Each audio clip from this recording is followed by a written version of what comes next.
Hello मंडळी, नमस्कार. स्वागत आहे तुमचं माझ्या यूट्यूब चॅनलमध्ये. मी रसिका तुमचं माझ्या यूट्यूब चॅनलमध्ये स्वागत करते. आज आहे मकर संक्रांत, तर तुम्हाला मकर संक्रांतीच्या खूप खूप शुभेच्छा. तिळगुळ गोड गोड बोला. तुमच्या सगळ्या चांगल्या इच्छा स्वामीचरणी पूर्ण होऊ देत, हीच प्रार्थना करते मी. आज मी हळदीचं लेपन उंबरठा पूजन करणार आहे. सो त्याचा व्हिडिओ मी तुमच्यासोबत शेअर करते. सो तुम्ही तो पूर्ण बघा आणि माझ्या चॅनलला सबस्क्राईब पण करा. पुढे जाऊन मी किचनमध्ये आज गाजरचा हलवा, मकर संक्रांत आहे म्हणून स्पेशल करणार आहे गोडधोड. सो त्याची रेसिपी पण मी तुमच्यासोबत शेअर करणार आहे, ती पण बघा आणि माझ्या चॅनलला सबस्क्राईब करा. इथे मी हळदीच्या लेपनासाठी हळद, गोमूत्र आणि थोडंसं पाणी असं यूज केलं आणि हे मी मिश्रण तयार करून घेतलं. ते मी माझ्या उंबरठ्यावर लावते पूर्ण. सो अशा पद्धतीने मी हे लेपन पूर्ण उंबरठ्याला लावलं आहे. संपूर्ण उंबरठ्याला लावलं आहे. पूर्ण उंबरठ्या पिवळा पिवळा धम्मक असा सजवला आहे मी. खूप छान दिसतो. तुम्ही स्टार्टिंगला पण बघितलं, आता एंडिंगला पण मी तुम्हाला दाखवेन, तो बघा आणि मग मला कमेंटमध्ये नक्की सांगा कसं वाटलं तुम्हाला माझा हा आजचं उंबरठा पूजन. सो मी उंबरठा पूजन करून झाल्यावर रांगोळी पण काढणार आहे, ती पण तुम्हाला पुढे दिसेल. चालूच आहे माझं हे काम.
डन. अशा प्रकारे माझा उंबरठा सजवून झालेला आहे. खूप छान दिसतोय ना.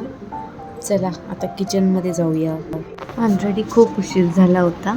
सो पटापटा जेवण करायचं आहे. सगळं जेवण करायचं होतं. डाळ भात भाजी चपाती चटणीची मस्ती खूप सारी आहे. काय काय मागते आहे माझ्याकडे आणि माझ्या हाताला थार नाही आहे कामात पुढे. सो आज गोडासाठी मी गाजरचा हलवा करणार होती. मला वाटलं की तुमच्यासोबत ती रेसिपी शेअर करावी, म्हणून मी आज तुमच्यासोबत गाजरचा हलवा शेअर करते. मी माझ्या पद्धतीने जसा बनवते तसा आहे. सो तुम्ही कसा बनवता, तुम्हाला कसा वेगळ्या पद्धतीने काय करतात, अशी जर काही रेसिपी असेल तर ती तुम्ही शेअर करू शकता. मला जमतं तसं मी तुम्हाला सांगते आहे. सो गाजरचा हलवा करण्यासाठी आपल्याकडे पहिल्याच सगळे इन्ग्रेडियंट पाहिजेत. सो त्याच्यासाठी गाजर खूप महत्त्वाचं आहे आणि दिवाळीचा सीझन आहे, तो मस्त गाजर आले आहेत लाल लाल. सो तुम्ही एकदा नक्की बनवून बघा, आवडेल तुम्हाला.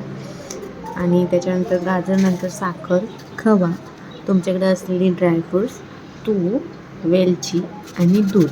सो हे सगळे इन्ग्रेडियंट्स तुम्हाला लागणार आहे. सर्वात पहिले मी गाजर स्वच्छ धुतले, त्याच्यानंतर छोटे छोटे कट केले, कारण माझ्याकडे मोठी खिसणी नाही आहे. सो छोट्या खिसणीवर छोटे छोटे पीसेस पटापटा खिसू शकते मी, त्याच्यामुळे मी छोटे कट केले पीस. आणि ते पीस कट केल्यानंतर मी त्यांची सालं काढली आणि आता ते मी खिसून घेते सगळे गाजर.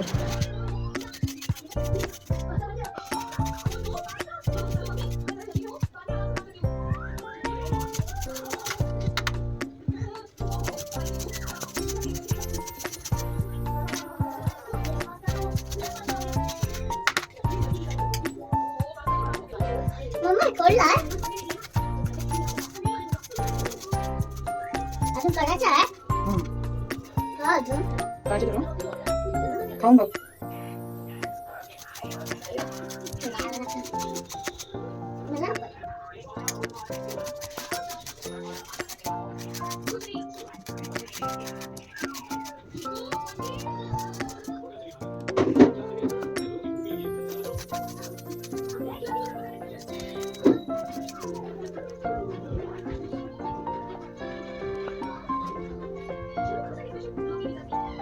माझे सगळे गाजर खिसून झाली आहे.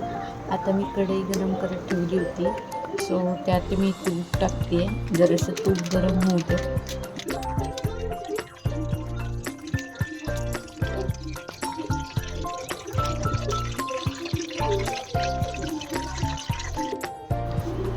तूप गरम झालं आहे, आता मी त्यात ड्रायफ्रूट्स टाकते. सो थोडे ड्रायफ्रूट्स आपण फ्राय करून घेऊयात, जेणेकरून ते आपल्याला नंतर कडक कडक लागणार नाही. ते तुपात ते व्यवस्थित हे होतील.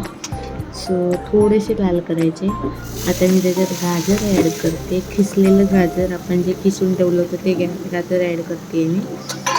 ते जरा मऊसूत पडायला पाहिजे, नरम पडायला पाहिजे, म्हणजे ते आता कसं फुललेलं दिसतंय, थोड्या वेळाने बघाल ना तर ते एकदम असं पाणी सुकलेलं असं मऊ मऊ दिसणार आहे. सो जरा वेळ ते होऊ देत, तोपर्यंत आपण त्याला थोडंसं मिक्स करून घेऊया. आता आपण पुढे त्याच्यात बघा तुम्ही की थोडंसं ते हे झालं आहे, नरम पडलं आहे. मग आता मी साखर ॲड केली आहे. तुम्हाला गोड जितकं पाहिजे असेल तितकी तुम्ही साखर ॲड करू शकता. आमच्याकडे गोड जास्त खातात, त्याच्यावरून आम्हाला साखर थोडी जास्त टाकली आहे. तुमच्यावर डिपेंड आहे तुम्हाला किती गोड पाहिजे त्यावर. सो मी साखर ॲड केली आहे, त्यामुळे साखरेमुळे अजून ते नरम पडलं आहे.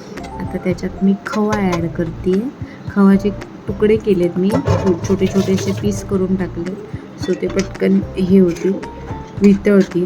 सो अशा पद्धतीने ते एकत्र करून घ्यायचं आहे.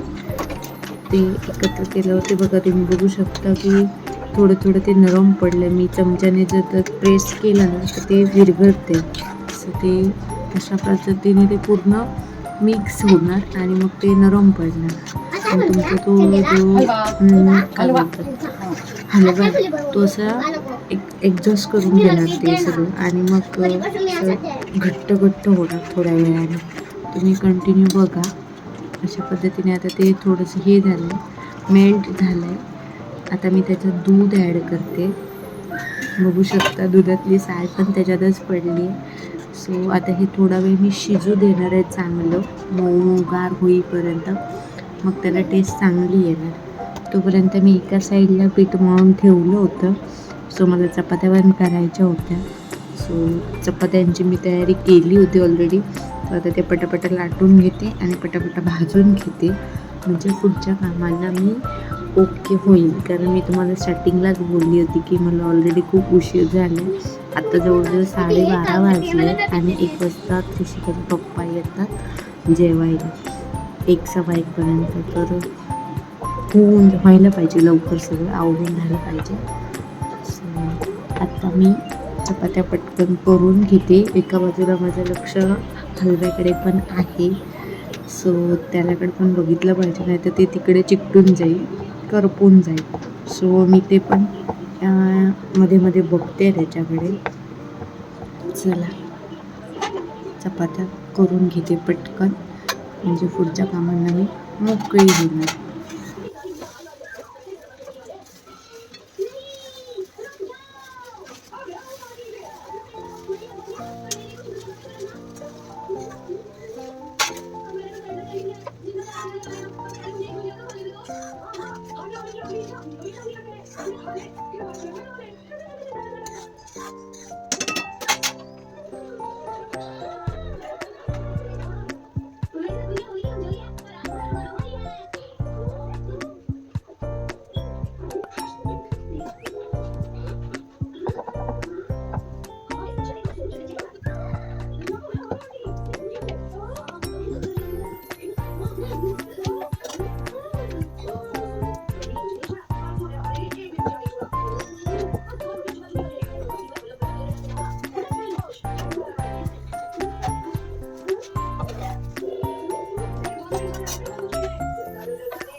गाजरच्या हलव्याकडे मध्ये मध्ये लक्ष ठेवत जा, नाहीतर ते चिकटून जाईल. बघू शकता इथे किती मस्त दिसतोय गाजरचा हलवा. माझा रेडी झालेला आहे. आता मला हे सगळं आवरायचं आहे. सो मी किचन पूर्ण ओटा क्लीन करून घेणार, मग भांडी घासणार आणि त्याच्यानंतर मी नैवेद्य दाखवून जेवायला आम्ही बसणार. सो आधी पहिले मी किचन ओटा क्लीन केला आहे आणि त्याच्यानंतर मी भांडी घासायला सुरुवात करणार. सो तुम्ही बघू शकता मी पुढे पुढे काय कसं करते. इथे मध्ये ते शिकायचे पप्पा पण आलेले आहेत, म्हणजे 1 वाजला आहे. सो मला आता आवरायचं आहे पटापटा. कामांचा खूप म्हणजे वाटत नाही, सुट्टी असेल ना ऋषिकला त्या दिवशी खूप लोड येतो आणि आज तर सगळंच करायचं होतं. सो सकाळची टाईम असतो ना त्याच्यात खूप दमायला पण झालं आज. तर मनात एक इच्छा होती ती संध्याकाळी पूर्ण झाली माझी. मला सकाळी उठल्यापासून वाटत होतं की आज मला स्वामींच्या दर्शनाला जायचं आहे. सो ती इच्छा माझी संध्याकाळी पूर्ण झाली. करू शकता अशा प्रकारे माझा ओटा क्लीन झाला. आता आम्ही नैवेद्य दाखवला देवबाप्पाला आणि स्वामींना. हा गाजरचा हलवा किती मस्त दिसतोय ना, यम्मी. टेस्टला पण खूप भारी झाला होता. सो नैवेद्य दाखवला आहे आम्ही. आता आम्ही जेवतो आणि आराम करतो. वेलकम. संध्याकाळी काय झाली आहे 7 वाजले आणि आता आम्ही मठात चाललो आहे स्वामींच्या. सो माझ्यासोबत तुम्ही पण चला. फायनली माझी इच्छा पूर्ण झाली. आम्ही मठात आलो. मी शूट नाही करू शकले बिकॉज मठात अलाउड नव्हतं, त्यामुळे मी बाहेरून थोडंसं शूट केलं आहे. तुम्ही इथून दर्शन घेऊ शकता. मन खूप प्रसन्न झालं. आम्ही गेलो तेव्हा आम्हाला आरती पण मिळाली, त्यामुळे खूप बरं वाटलं मला. गेलेल्याचं सार्थक झालं स्वामींचरणी. Hello guys, welcome. मी आता मठात जाऊन आली आहे. सकाळी पण मॉर्निंगला पण स्वामींचं दर्शन झालं. आता दिवसाचं एंड पण स्वामींच्या दर्शनाने झालं. खूप मन प्रसन्न झालं आज. सो मी खूप हॅप्पी आहे. पुन्हा एकदा मी तुम्हाला मकर संक्रांतीच्या खूप खूप शुभेच्छा देते. तिळगुळ घ्या आणि गोड गोड बोला. आता मी ब्लॉग माझा इथे एंड करते. सो माझा ब्लॉग जर तुम्हाला आवडला असेल तर please like, share and comment, subscribe करा. प्लीज सबस्क्राईब करा. ओके, चला bye. See you next blog. उद्या भेटूया आपण उद्याच्या ब्लॉगमध्ये. Bye bye.